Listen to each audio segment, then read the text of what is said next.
उस सुबह मिस्र की आंख एक डरावने ख्वाब से खुली। घरों से एक के बाद एक चीखें बुलंद होने लगी थी।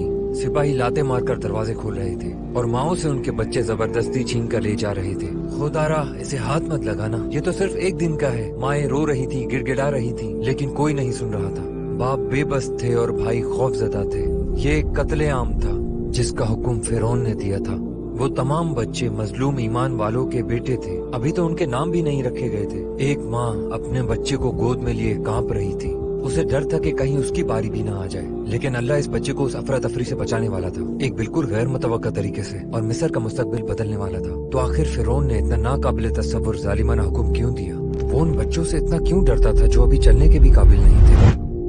एक डरावना ख्वाब। उसने अपनी सोच के मुताबिक मंसूबा तरतीब दिया, लेकिन अल्लाह का अपना एक मंसूबा था जो किसी की भी सोच से कहीं बढ़कर था। और इस तरह मूसा अलैहिस्सलाम और फिरौन के दरमियान कशमकश का आगाज होना था। ये तारीख की सबसे अजीम दास्तानों में से एक है। एक ऐसे नबी की कहानी जिन्हें दुनिया की आधी से ज्यादा आबादी मानती है, लेकिन इस्लाम में उनका किस्सा दूसरे मज़ाहिब में बयान की गई कहानियों से मुख्तलिफ है। आज हम उनकी जिंदगी के वाकयात को कुरान और बाइबल के नुक्ता नजर से देखेंगे और उनकी मुमासलतों और इख्तलाफात का मवाजना करेंगे। हम ये भी जानेंगे कि कौन सा किस्सा तारीखी हकाइक से ज्यादा करीब है।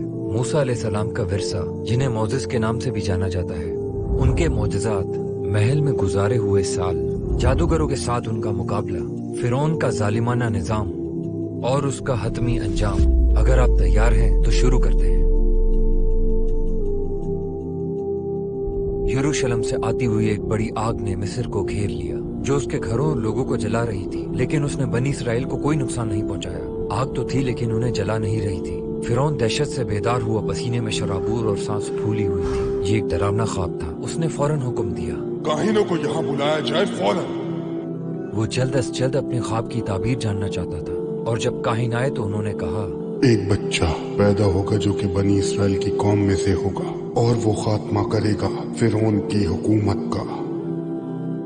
उसका फैसला वाज़ेह था कि उस बच्चे को मारना ही होगा। चुनाचे उस सुबह बनी इसराइल की आंख कत्लेआम से खुली। कहानी का ये हिस्सा इस्लामी ज़राए में इस तरह बयान किया गया है। तहम अहदनामा कदीम में कत्लेआम की वजह फिरौन का ये खौफ था कि एक दिन बनी इसराइल उसके खिलाफ उठ खड़े होंगे और लड़ेंगे। फिरौन एक खुद पसंद, मगरूर और जालिम हुक्मरान था जो खुदा होने का दावा करता था।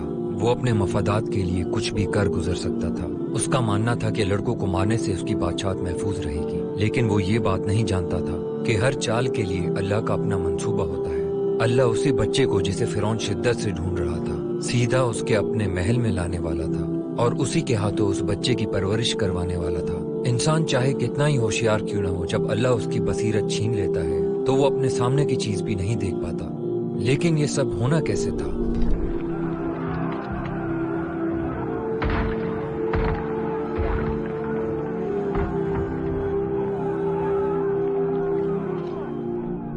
मूसा अलैहिस्सलाम की वालदा खौफ में दुआ कर रही थी। उन्हें समझ नहीं आ रहा था कि क्या करें। अल्लाह ताला ने बजरिया इल्हाम उनकी मदद फरमाई और हमने मूसा की माँ को वही की कि उसे दूध पिलाओ, और जब तुम्हें डर लगे तो उसे दरिया में डाल देना, और न डरना न गम करना, हम उसे यकीनन तुम्हारे पास वापस लाएंगे और उसे रसूलों में से बनाएंगे। जरा सोचिए, क्या आप अपने बच्चे को एक टोकरी में रखकर दरिया में बहा सकते हैं? बज़ाहिर ये एक बहुत बड़ा खतरा लगता था, लेकिन अल्लाह की दी हुई खबर ने उनके दिल को सुकून बख्शा। उन्होंने भरोसा किया और अपने बच्चे को एक टोकरी में डालकर दरिया में बहा दिया। उन्होंने अपनी बेटी मरियम को भेजा कि वो दूर से उस पर नजर रखे, और अल्लाह, जो हर लहर को एक मकसद के साथ हरकत देता है, उसे दरिया के जरिए फिरौन के महल तक ले गया। और जिसने उसे उठाया वो कोई और नहीं बल्कि फिरौन की अपनी बीवी आसिया थी।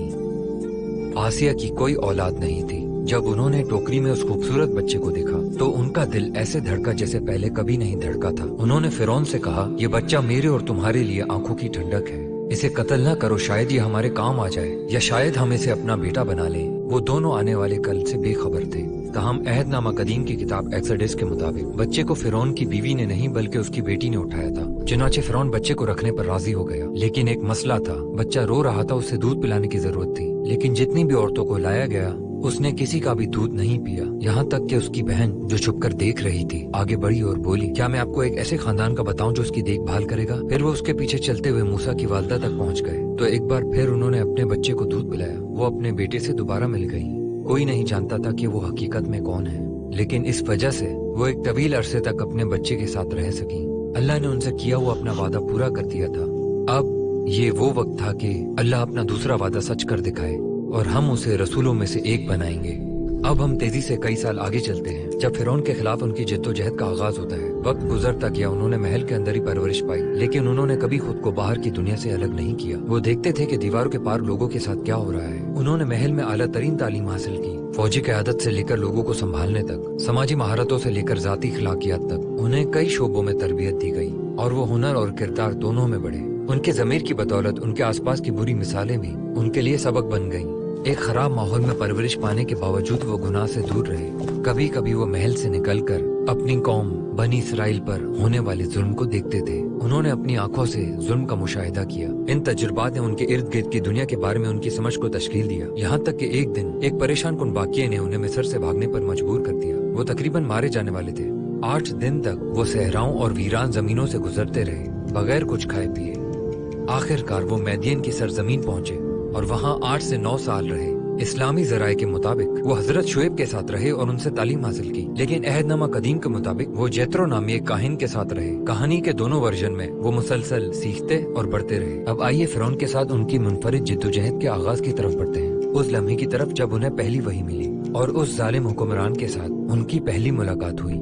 हम अब उस रात में हैं, वो रात जिसने हजरत मूसा की जिंदगी को मुकम्मल तौर पर बदल दिया। ये एक बहुत तारीक, सर्द और खामोश रात थी। मूसा अलैहिस्सलाम अपने खानदान के साथ सहरा से गुजर रहे थे, लेकिन उन्हें मालूम नहीं था कि वो कहाँ जा रहे हैं। वो ठंड में थे और अंधेरे में हिचकिचाते कदमों से आगे बढ़ रहे थे। फिर अचानक उन्होंने कुछ ऐसा देखा जिसने उनकी आंखों को खीरा कर दिया। कुछ फासले पर एक दरख्त जल रहा था, लेकिन हैरत अंगेज तौर पर आग दरख्त को नहीं जला रही थी, न हवा उसे बुझा पा रही थी और न ही उसका धुआं आसमान की तरफ उठ रहा था। उन्हें उसकी तरफ एक अजीब सी कशिश महसूस होने लगी और महसूस हुआ कि जरूर कुछ होने वाला है। और फिर वो आवाज आई, ए मूसा, बेशक मैं ही अल्लाह हूँ, तमाम जहानों का रब। कहानी के दोनों वर्जन्स के मुताबिक मूसा अलैहिस्सलाम को एक पुरअसरार आग के वाक़ये के दौरान उनका मिशन दिया गया, जो अहदनामा कदीम में एक झाड़ी में और कुरान में एक दरख्त में नजर आई।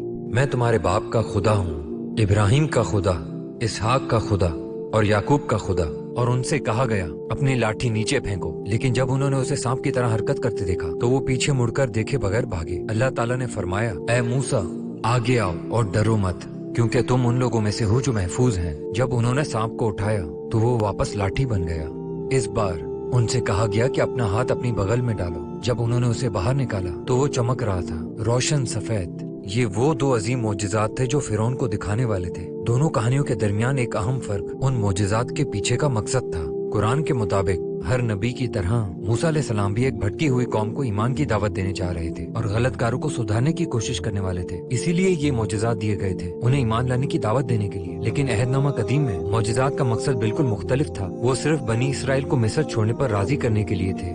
कोई ईमान लाता है या नहीं, ये बात बिल्कुल भी अहम नहीं थी। हजरत मूसा के लिए आगे मुश्किल दिन आने वाले थे। जरा सोचें, आप एक ऐसे हुक्मरान के सामने खड़े होने वाले हैं जो खुदा होने का दावा करता है और आप उसे बताने जा रहे हैं कि वो भी खुदा का एक बंदा ही है, दूसरे बंदों की तरह, और उसे अल्लाह के सामने सजदा करना चाहिए। वो एक ऐसे जालिम का सामना करेंगे जिसका हर हुक्म कानून समझा जाता है, एक ऐसा शख्स जो जिसे चाहे मार सकता था